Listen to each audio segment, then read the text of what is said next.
Doctor Velasco, asambleísta, ¿cómo está usted? Le saludamos y le consultamos primero si me está escuchando.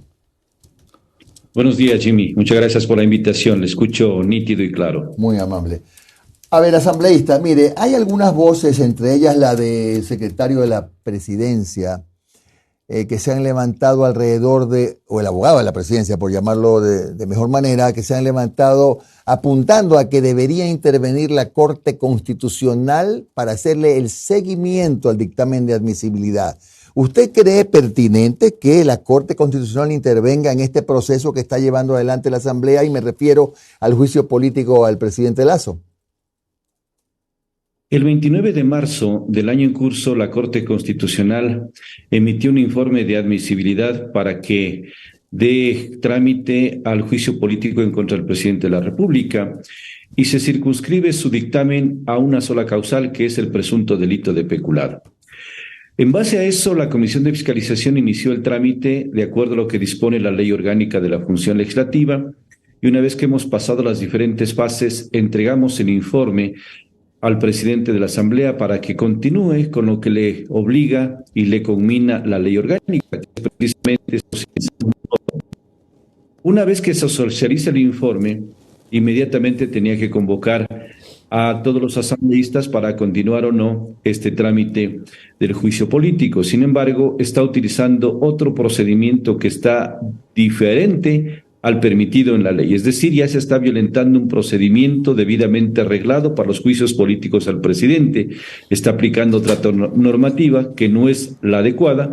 Y al salirse de ese procedimiento, le corresponde a la Corte Constitucional hacer un control de procedimiento, del trámite, y observar para que la Asamblea tenga que respetar y cumplir lo que determina la ley. Yo pienso que es oportuno que la Corte Constitucional haga su control constitucional como máxima instancia, inclusive de administración de justicia en materia de control constitucional. ¿Quién debe hacer ese pedido? ¿La Presidencia de la República? ¿La Comisión de Fiscalización de la Asamblea?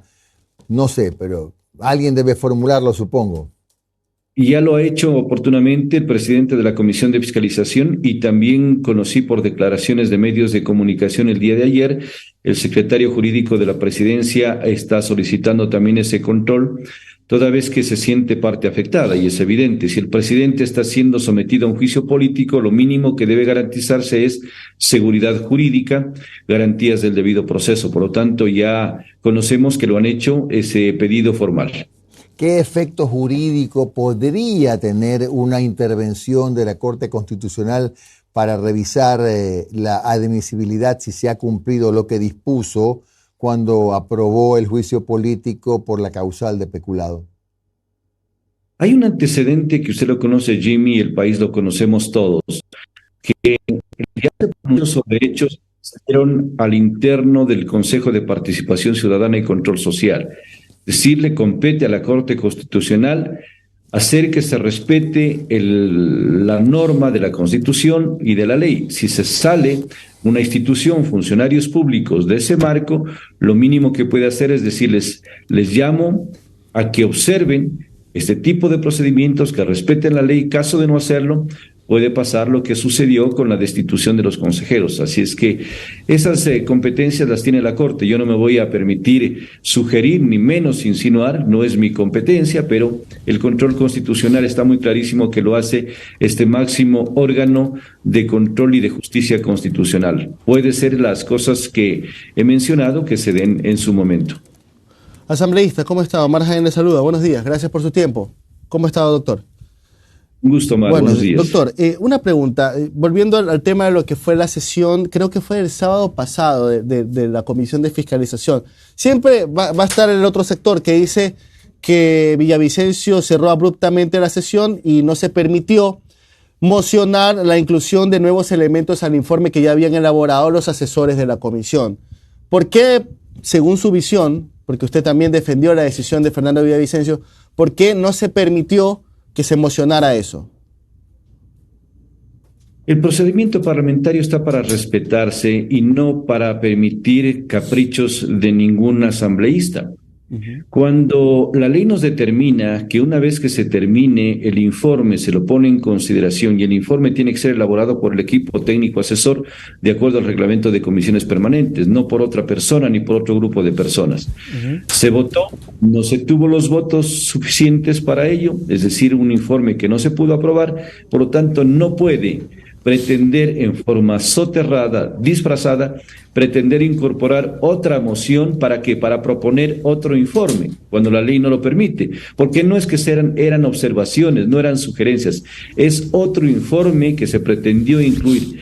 Y en eso el presidente de la comisión está en el pleno derecho de que se analizó el informe trabajado al interno de la comisión, se lo debatió, no se aprobó y no hay más que hacer. Y ese informe es el que se remitió al presidente de la Asamblea. ¿Y qué cree que debió haber pasado en el pleno de la Asamblea?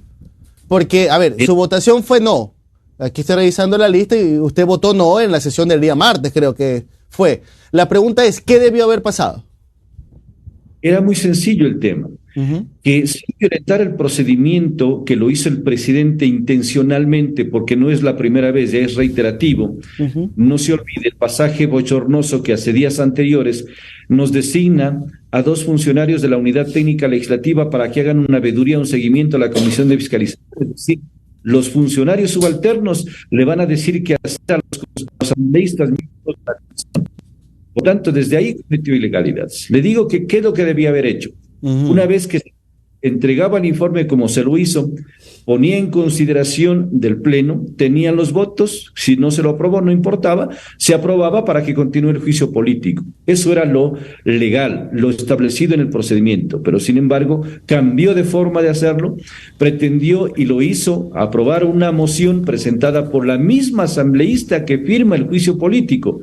Eso no se ha visto en sociedades de derecho, en sociedades democráticas, que la misma interpelante proponga una moción y haya sido aprobada. Pero ahora, asambleísta, yo le pregunto, ¿no?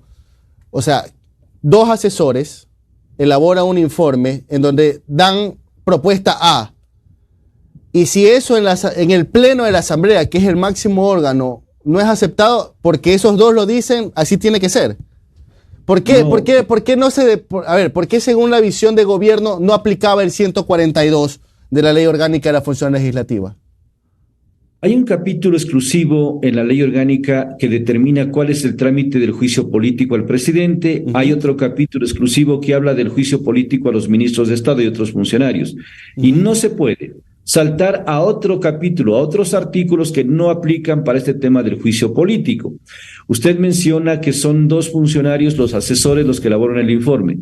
No es culpa ni de la comisión, ni del pleno de la Asamblea, el que se haya aprobado un reglamento en base a la ley que fue reformada en el 2020, y es lo que tenemos que hacer los asambleístas, respetar lo que está escrito. No podemos interpretar. El presidente interpreta a su antojo normas sin que tenga esa facultad de hacerlo. Si se quiere llegar a una ley interpretativa para que tenga claridad, tiene que someterse a un procedimiento riguroso.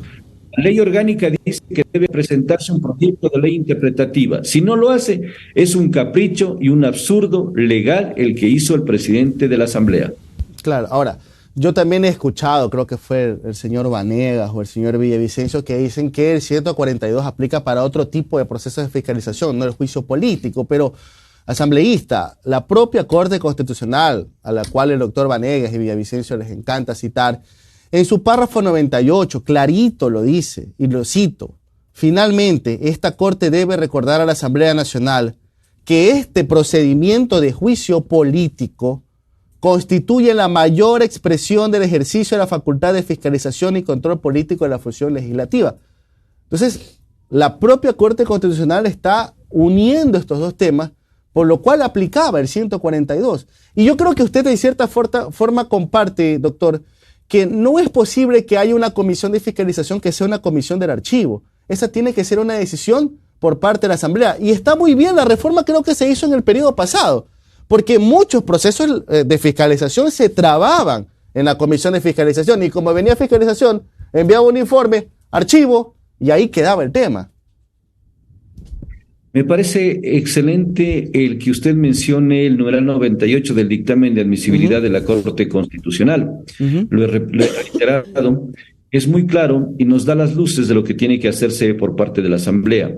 cuando habla de que al tratarse de un juicio político de trascendencia que puede generar estabilidad democrática, institucional, debe observarse rigurosidad. Cuando dice rigurosidad, es decir, no podemos apartarnos de lo que la Constitución y la ley determinan. Y la ley determina un procedimiento rígido del trámite de juicio político. Y además le está excluyendo de otro tipo de inferencias, no pueden utilizar narrativa, pruebas de otro tipo de acusaciones. Y lo que hicieron el día martes, por eso voté no, es incorporar una serie de narrativas que tienen que ver con otro tipo de cosas que nada tienen que relación con el presunto delito de peculado. Es decir, lo que hacemos nosotros es respetar la ley y no podemos bajo ningún concepto permitir que se irrespete a pretexto de una interpretación que no tiene la facultad uno o varios asambleístas, ni siquiera el presidente, para hacer lo que hizo con esa convocatoria. Doctor, finalmente, usted va a votar no el día sábado de la próxima semana. Usted ya ha decidido su voto. Yo lo he hecho público, estimado Omar. ¿Por qué? Porque nosotros nos circunscribimos exclusivamente al presunto delito de peculado, que es el que le conmina a la Corte Constitucional. Y en el peculado se debe demostrar que el presidente de la República se apropió arbitrariamente, abusó de fondos, de bienes, de recursos públicos en beneficio personal o de terceros. Y no hay una tan sola prueba que demuestre que el presidente de la República tomó fondos públicos para beneficio personal. Si esto no se demuestra, por lo tanto, uno tiene que ser coherente con su formación, no solamente profesional, sino también con su formación y convicción ética y moral. No se puede acusar a una persona y no demostrarle absolutamente nada. Por más que digan que es un juicio político, tiene que respetar la ley y la Constitución. Por lo tanto, yo lo he dicho que mi votación va a ser no, porque no se ha aprobado el presunto delito de peculado. Asambleísta, buenos días. Noris Arroyave le saluda. Aparte del tema del juicio político, hay otro tema sobre la mesa que está ahorita debatiéndose, y es la designación de autoridades en la Asamblea Nacional. El domingo se va a dar esta elección del presidente de la Asamblea. ¿Usted por quién va a votar? ¿A quién va a apoyar? ¿Virgilio Saquicela, Sofía Sánchez? Se dice que también va a haber una tercera opción. Sí, buenos días. El día domingo es importante para la Asamblea Nacional y para el país.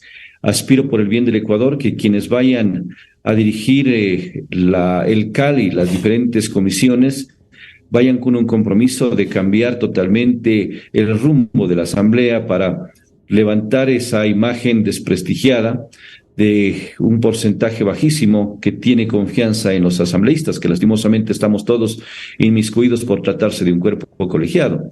Hay varias nombres, varias personas que están optando por la presidencia de la Asamblea, ya se han pronunciado algunos de ellos. Esperamos nosotros que se consolide una tercera opción que podría ser importante, el que se junten ¿Quién varias cree usted bancadas. que podría ser? ¿Quién podría ser ese nombre que aparecería en la jugada? Posiblemente el día de hoy tengamos conocimiento, vamos a tener una reunión de la bancada del Acuerdo Nacional y ahí se pueda mencionar cuál es la opción que se está trabajando.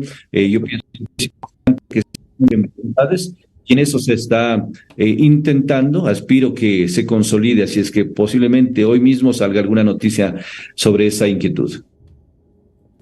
Muy bien, gracias al doctor Pedro Velasco. Él es miembro de la Comisión de Fiscalización de la Asamblea Nacional, ha estado con nosotros. Muy amable, doctor, por su tiempo.